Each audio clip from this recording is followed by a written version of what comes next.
Les gars, c'est finalement en train de se passer. On est en train de venir finalement toucher mon niveau de résistance de ce côté pour le Bitcoin, juste ici en plein sur la ligne orange. Que va-t-il se passer une fois que cette résistance sera franchie, une fois qu'on aura dépassé la ligne orange? Eh bien, c'est à ceci dont on va essayer de se préparer aujourd'hui. Alors, je dois faire le point sur les marchés. Hier, on a atteint un nouveau all-time high, mais que va-t-il se passer maintenant qu'on est juste en dessous de cette résistance? Eh bien, restez dans les parages, je vous parlerai de ceci. Je vous parlerai de ce qui se passe actuellement du côté d'Ethereum, Solana, XRP, Cardano. On va bien sûr parler des altcoins en général. Et je vous parlerai des marchés traditionnels ainsi que de tout ce que vous devez savoir si vous hodez la moindre crypto-monnaie. Alors, bienvenue à tous, je m'appelle Maxime et je vous apporte chaque jour des nouvelles vidéos en français sur les crypto-monnaies en vous apprenant comment vous faire de l'argent sur ce marché. Si vous êtes nouveau sur cette chaîne, alors soyez sûr de vous abonner et d'activer la cloche dès maintenant. Alors, avant de commencer avec tout ceci, pour le coup, la chaîne principale est de retour. Certains d'entre vous peut-être ne sont pas au courant de ce qui se passe, mais voilà, pour le coup, on n'a pas publié du contenu depuis quelques jours sur la chaîne en anglais parce que YouTube avait restreint la chaîne principale. Dans la dernière vidéo, pour le coup, ici, eh bien, c'est resté un peu flou. Pour le coup, la vidéo avait été supprimée. YouTube l'avait réintégrée, mais voilà, pour le coup, ils ne sont pas très clairs sur les raisons. Quelle était la raison pour laquelle YouTube nous a mis un strike? Eh bien, à mon avis, je pense que c'est lié, comme on vous le disait, par le manque de clarté. À mon avis, c'est juste dû à trop de transparence ici, parce que je vous partage toutes mes transactions. On vous montre lorsqu'on prend position, lorsqu'on sort, on vous montre tout ici, on vous tient au courant au jour le jour. Et voilà, comme vous savez, on a fait du bon travail ensemble, mais je pense que ceci a dû déclencher quelque chose qui a un petit peu irrité l'algorithme de YouTube, qui a peut-être pensé que c'était du gambling ou quelque chose comme ça. Et voilà, ce que je vous invite à faire maintenant, eh bien, c'est de suivre la chaîne séparée qu'on a créée. Donc, je vais vous partager mes transactions ici. Alors, pour tout ce qui concerne le trading, les stratégies, les transactions individuelles, tout ce qu'on entreprend sur le marché, eh bien, je vous invite à vous abonner et activer la cloche dès maintenant pour la chaîne secondaire. Vous avez le lien dans la description juste ici. Donc, cliquez sur ce lien, ça vous redirigera vers la chaîne supplémentaire, là où je vous partagerai toutes mes transactions. Le plus important, encore une fois, c'est de cliquer sur tout ici lorsque vous activez la cloche pour avoir les notifications de toutes les vidéos. Alors, on a déjà créé quelques vidéos sur la chaîne supplémentaire en anglais, donc n'hésitez pas à aller regarder si vous le souhaitez, parce que ici, pour le coup, eh bien, on a expliqué, eh bien, tout ce qu'on pensait, tout ce qui s'est déroulé dernièrement. Encore une fois, vous avez les vidéos en français sur la chaîne principale, donc pas d'inquiétude, mais il est essentiel que vous ayez les informations contenues dans toutes les dernières vidéos pour bien comprendre ce que je vais vous expliquer aujourd'hui.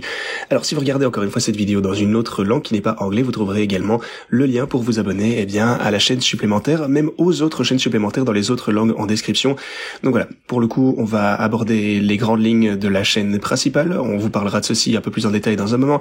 Peut-être qu'on va publier quelque chose comme 3 fois par semaine pour le moment. On va vous parler de l'évolution des marchés, etc. Tout ce qui concerne les transactions, pour le coup, les chiffres tels quels, les niveaux réels ainsi que mes activités personnelles, eh bien ça, ce sera sûrement sur les chaînes supplémentaires pour ne plus prendre de risques. Donc n'hésitez pas à vous abonner et activer la cloche dès maintenant. Vous serez donc avertis dès qu'on publiera du nouveau contenu sur cette chaîne. Alors, bon, pour le coup, c'est même pas une chaîne supplémentaire. En fait, on va juste y détailler du trading. Donc, c'est plus complémentaire. Mais voilà, c'est important. Si vous aimez le trading, si vous êtes investisseur, que vous êtes un trader, eh bien, je vous partagerai beaucoup plus en détail sur ces vidéos. Encore une fois, on va pas vous quitter. Beaucoup de personnes pensaient qu'on allait peut-être arrêter YouTube. Bien sûr que non. On va pas s'arrêter en si bon chemin. On a encore énormément de choses à accomplir dans la crypto. On ne fait que commencer. Mais voilà, ceci étant dit, passons finalement au contenu de la vidéo d'aujourd'hui. Alors, ce que vous pouvez constater, c'est que le Bitcoin se situe actuellement juste sous la ligne orange. Comme je vous le disais en intro, on est actuellement dans une tendance haussière, c'est très clair. Alors, beaucoup de personnes se sont fait secouer ici. Souvenez-vous surtout de ce que je vous disais juste ici en bas. Je vous ai dit que énormément de personnes allaient prendre peur. Beaucoup de personnes allaient se faire virer du marché parce qu'ils ne pouvaient pas prendre assez de recul. Tout le monde surveillait trop l'évolution au court terme. Alors, ouais. En fait, comme je vous le disais, les graphiques étaient toujours bons, les fondamentaux étaient toujours bons. Alors, lorsque tout s'est effondré au Moyen-Orient, que, eh bien, le budget américain a été mis à mal ici, forcément, ça a provoqué une certaine panique sur le marché, mais j'ai toujours pensé que ça n'allait être que de courte durée. Et je vous en avais parlé à l'époque. Pour moi, ça ne changeait rien aux fondamentaux. Et je pensais donc qu'on allait assister à une grosse reprise sur le marché. C'est exactement ce qui s'est passé. Alors, hier, on a atteint un nouveau sommet historique. On est juste en dessous de la résistance. Pour le coup, ça, c'est une résistance très, très importante, mais c'est aussi vraiment en fait, c'est le boss final. En fait, c'est la grosse résistance à dépasser. Si on franchit ceci, et je pense que ça va arriver bientôt, eh bien, je m'attends à un joli mouvement à la hausse parce que de belles positions short vont se faire liquider et ça alimentera notre pump. Alors, une fois que ce seuil sera franchi, je pense que le prochain niveau, ça devrait être les 119 000 $. On va garder un œil attentif là-dessus. Donc, je m'attends à une belle performance prochainement de la part du Bitcoin. Si vous regardez l'Ethereum, finalement, il a pu dépasser la ligne en pointillé jaune ici. On est en train actuellement de progresser vers les 2850 250. Donc ça, pour le coup, c'est un niveau extrêmement important parce que j'ai attendu. Beaucoup de personnes m'ont dit que l'Ethereum était mort. On m'a dit que l'Ethereum allait rechuter jusque zéro, que Solana peut-être allait bien se comporter, même si à un certain moment on pensait que Solana était mort aussi. Il y a 6 mois, je vous ai toujours dit que les deux allaient voir de bons résultats, et puis Ethereum a explosé après ce moment-là. Et c'est à ce moment-là, en fait, que l'Ethereum a grimpé jusque ce point, et puis on s'est dit, bon ok, l'Ethereum c'est le moteur, maintenant Solana ça va tomber jusque zéro, puis Solana a également rechuté, c'est vrai, mais Ethereum a chuté également, et Solana a pumpé. Ensuite, lorsque le Solana a recommencé à monter, que l'Ethereum a chuté très très fortement ici jusqu'au 1421, souvenez-vous-en, eh bien les gens vous ont dit une fois encore que l'Ethereum était mort et qu'on allait rechuter jusque zéro, et je vous ai dit, attendez simplement de voir, parce que c'est juste le scénario des institutions qui achètent de l'Ethereum via les ETF, qui achètent de l'Ethereum au bon du trésor, qui va refaire repartir le marché. L'Ethereum, j'en étais sûr, allait finalement connaître son heure de gloire, et c'est exactement ce qui est en train de redémarrer actuellement. Donc pour moi, tout se déroule conformément aux attentes. On a vraiment les premières institutions. En fait, on voit vraiment de la FOMO vers l'Ethereum. Ici, regardez par exemple 211 millions de dollars. Alors, je pense que pour le coup, ça devrait être, ou en tout cas pas loin, un record pour les ETF en une seule journée, je pense. Corrigez-moi si je me trompe, mais 211 millions de dollars accumulés en Ethereum via les ETF hier seulement. Eh bien, je pense que c'est un niveau absolument historique. En tout cas, ça n'annonce que du bon pour l'avenir. Et je pense que ça va se poursuivre, bien entendu, parce qu'on a des ETF Bitcoin, on a des ETF Ethereum. Les gens et les institutions qui ont le sentiment d'avoir raté le Bitcoin, surtout, parce que bon, forcément, le Bitcoin connaît également d'énormes entrées pour le coup, mais ceux qui ont le sentiment d'avoir raté le train pour le Bitcoin vont se ruer sur l'Ethereum par la suite. Et c'est ce qu'on est en train de voir actuellement. Alors, l'important pour nous, bien sûr, on a anticipé ce mouvement, on savait que ça allait arriver avant même que ça ne se produise. Maintenant, eh bien, il faut commencer à réfléchir à la prochaine grosse évolution. Que va-t-il arriver ensuite? Alors, pour le coup, je vous ai déjà parlé de ceci, c'est pour ça qu'il est important, encore une fois, de consulter les dernières vidéos pour que vous puissiez regarder ces dernières vidéos, je vous en parle de ce côté.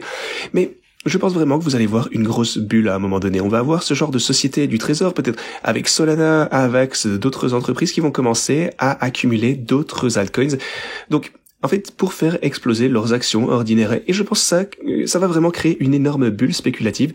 Et c'est à ce moment-là qu'il faudra commencer à penser à sortir. Bon, bien entendu, je vous tiendrai au courant à ce sujet. Lorsque je verrai les signes, on en parlera. Mais voilà, Solana, pour le coup, vous pouvez voir également qu'on est en plein sur un niveau de résistance. Sur l'intervalle journalier, on essaie de dépasser le niveau des 157. Donc ça, pour le coup, ça va être important de surveiller ce point de résistance également. On va voir si on va pouvoir le franchir prochainement, mais je pense que oui. Alors XRP, pour le coup, ça s'annonce pas mal de ce côté également. On est en train de franchir la résistance des $2,37. Donc oui, il semble probable pour le coup qu'on assiste à une belle période de hausse à partir d'ici. Cardano se porte plutôt pas mal également. Le graphe ici, on est en train de dépasser les 61 cents. On va voir vers où Cardano va pouvoir se diriger. Peut-être qu'on pourrait remonter assez rapidement jusqu'aux 80 cents. Ça, c'est vraiment une résistance importante. Le marché des altcoins en général se porte plutôt pas mal. La dominance du Bitcoin, elle, est en baisse pour le coup. Mais soyez attentifs à ça parce que vous pouvez constater que la dominance du Bitcoin tente actuellement de franchir le niveau de support des 64%. Alors, encore une fois, ce niveau des 64, même si on est actuellement en dessous, je ne serais pas surpris qu'au court terme, on ait une légère remontée ici, et puis peut-être clôturer au-dessus de ce niveau de support. Parce que le moment idéal pour prendre position, eh bien, dans une zone de forte dominance du Bitcoin, eh bien, c'est surtout au sommet ici, là où vous pouvez commencer à accumuler des altcoins. Alors oui, pour le coup, je suis presque certain qu'on va continuer à descendre ici, au moyen terme, et puis peut-être qu'on va se retourner et remonter. Mais au très très court terme, en tout cas, eh bien, je ne me ruerai pas sur les altcoins. On pourrait peut-être se faire supporter par la ligne ici des 64% sur la dominance du Bitcoin et avoir un peu de répit pour les Bitcoins, ce qui signifie donc que les altcoins, eh bien, vont, se détendre un petit peu, et juste peut-être latéraliser avant d'avoir une grosse reprise dans un petit moment. Sinon, les marchés traditionnels sont stables, rien de bien intéressant ici, mais voilà. Comme je le disais, les ETF accumulent toujours davantage de Bitcoin et d'Ethereum. Pour ce qui est de mes trades, alors étape très importante ici, qui est sur le point d'être franchie. Alors bien entendu, mes stratégies Bitcoin fonctionnent super bien, mais regardez ça surtout, ma première stratégie Ethereum, enfin on est sur le point de franchir à nouveau les 2850. Alors pour le coup on y est presque ici, vous pouvez voir qu'on a franchi ceci de ce côté, ça signifie que ma stratégie a recommencé à fonctionner, mais ensuite, la guerre est arrivée, donc voilà, forcément, ça nous a coûté, une rechute. Vous savez ce qui s'est passé de toute façon pendant la guerre, au cours des quelques dernières semaines.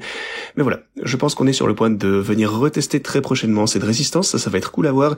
Donc voilà, 600 000 $ en hausse actuellement dans le vert, et comme toujours, je vais continuer à vous montrer ce que je fais personnellement ici, mais tout ceci, surtout d'ailleurs, je vais continuer continuer à vous montrer lorsque je prends position, lorsque je sors ici sur la deuxième chaîne. Comme je vous le disais, donc n'hésitez pas à vous rendre en description de cette vidéo et cliquer sur ce lien, ça vous ramènera de ce côté. Activez la cloche surtout, c'est très important. Donc voilà, il y a plusieurs manières forcément différentes de procéder. Il existe plusieurs chaînes également, mais voilà, le plus simple c'est de vous rendre de ce côté, d'activer la cloche et de cliquer sur ce lien pour être averti dès que je lance de nouveaux trades. Voilà. On en reste là pour aujourd'hui. Demain, on va commencer donc à publier des configurations de trading ici sur la chaîne supplémentaire. Mais ceci étant dit, voici ce que j'avais pour vous aujourd'hui. Merci beaucoup d'avoir regardé et à la prochaine.